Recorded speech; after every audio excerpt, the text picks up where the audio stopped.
apesar de a gente estar sendo assim, assolada por esse bombardeio de propaganda de todos os tipos, e muitas delas enganosas, né, que prometem coisas que jamais vão acontecer, existe cada vez mais uma dificuldade individual também de dizer não para essa oferta de produtos.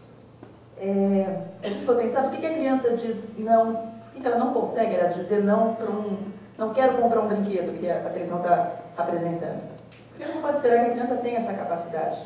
Ela acha aquilo bonito, interessante e é cheia de glamour, os amiguinhos todos têm, ela quer também. Quem que tem que conseguir dizer não? São os pais. E o que a gente vê é que os pais também não conseguem dizer não. Porque a gente tem uma oferta aí maciça de produtos muito atraentes, tanto alimentos como brinquedos, qualquer tipo de coisa. As crianças ficam tentadas a ter tudo isso e os pais cada vez menos conseguem dizer não. Os pais estão cada vez mais permissivos, que é um problema aí em todas as camadas sociais. E aí a pergunta é por que será que os pais não estão conseguindo mais dizer não como se dizia antigamente? Porque os pais também estão muito culpados, né? Acho que não sei se essa questão surgiu ontem, né? Mas com a mulher entrando no mercado de trabalho, a dupla jornada de trabalho também, a culpa de não estar disponível para as crianças vem crescendo e é muito difícil a mãe dizer não para um brinquedo ou para um doce, né? Então o raciocínio é assim, eu já fiquei fora o tempo todo, não dei atenção para ele, coitadinho, então eu vou comprar o biscoito que ele está pedindo, o brinquedo, e aí vira aquele círculo vicioso aí, infernal, né? Mas acho que não é só isso, né? A questão da culpa é fundamental, mas também as pessoas estão com muita dificuldade de fazer escolhas, de, portanto, dizer não para uma coisa e sim para outra, porque as pessoas cada vez se conhecem menos também. A gente está vivendo num mundo muito complexo, com uma série de questões da modernidade, em que a gente está perdendo as referências, as instituições estão falindo, e está muito mais difícil para as pessoas atualmente fazerem escolhas porque elas não se conhecem, elas não conhecem as próprias necessidades. E o que a gente vê, por exemplo, nos consultórios de psicologia, de psicanálise cada vez mais, é queixas das pessoas de sentimento de vazio, falta de sentido na vida, sensação de futilidade. E a propaganda vende a ilusão de que se a pessoa consumir aquele produto, ela vai então se sentir preenchida, ela vai se sentir bacana. E as pessoas consomem em função disso. Então, não só consomem produtos, mas elas vão consumir droga, vão consumir álcool, vão consumir mais alimento, e numa tentativa de preencher esse vazio interno. E que, obviamente, é um grande engodo, né? Não é uma grande ilusão, isso não vai acontecer. E quanto menos isso acontece, mais ela se sente infeliz e mais ela vai querer consumir. Então, a gente está vivendo uma situação peculiar no mundo em que as pessoas estão visivelmente mais perturbadas do que antigamente. Eu queria saber como se sustentam esses modelos de programação em países onde a publicidade para criança é proibida. A publicidade existe, porém ela não pode ser dirigida às crianças. Aqui nós temos um exemplo, refrigerante, eu vou mostrar agora, Turma da Mônica. Não pode ser a publicidade, ela é feita dos produtos para criança, mas ela tem que ser dirigida aos pais. Inclusive, a Inglaterra limita o preço dos produtos que podem ser anunciados. Toda a publicidade ela é classificada previamente, antes de ir ao ar na TV, para saber se isso pode ser dirigido às crianças ou não.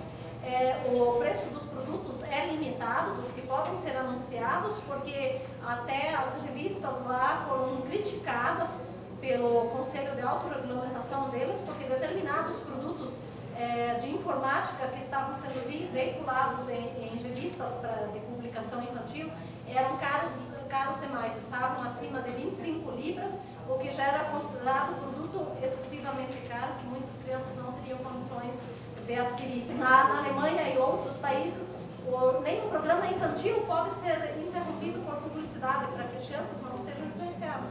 O que é feito aqui no Brasil, por exemplo, utilizar os nossos aqui, Eliana, as apresentadoras de TV, ou mesmo usar então um personagem do desenho animado, Mickey e Minnie, usar o desenho para anunciar um produto. Não pode, isso é proibido nos outros países. Como deveria então ser feita a publicidade, principalmente alguns outros países, neutro, como essa aqui, né, da Nestlé Cornflakes. Então, sem esses brinquedos embutidos que vem junto, que acompanha brinquedos, ou figurinhas para colecionar, como é o caso desse aqui.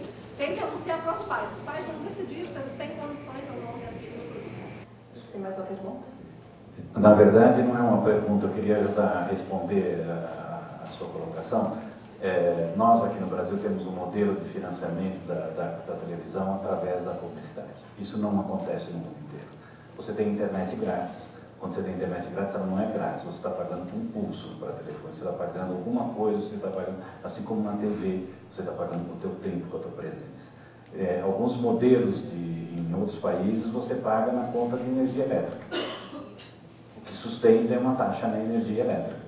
Ou quando você compra um televisor, você assume um compromisso que você está pagando um carnê mensal para o resto da sua vida. Então, existem modelos de sustentação da TV, né, que não é só da publicidade. Eu não estou aqui também dizendo que não tem que ter publicidade, só para tentar responder essa colocação.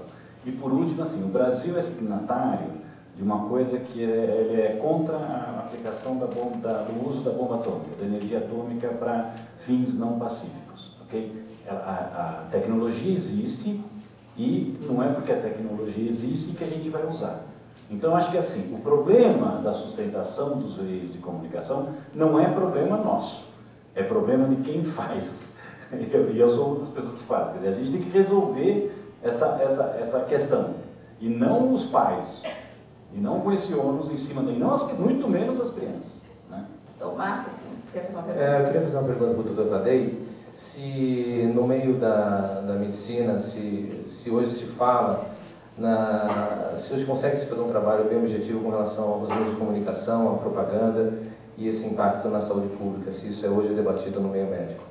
Existe um estudo controlado, mostrando os efeitos que teriam essa propaganda na saúde das pessoas.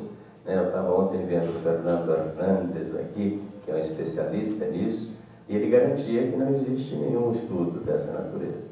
O que eu acho maravilhoso, porque é um estímulo para a gente começar a estudar essas coisas.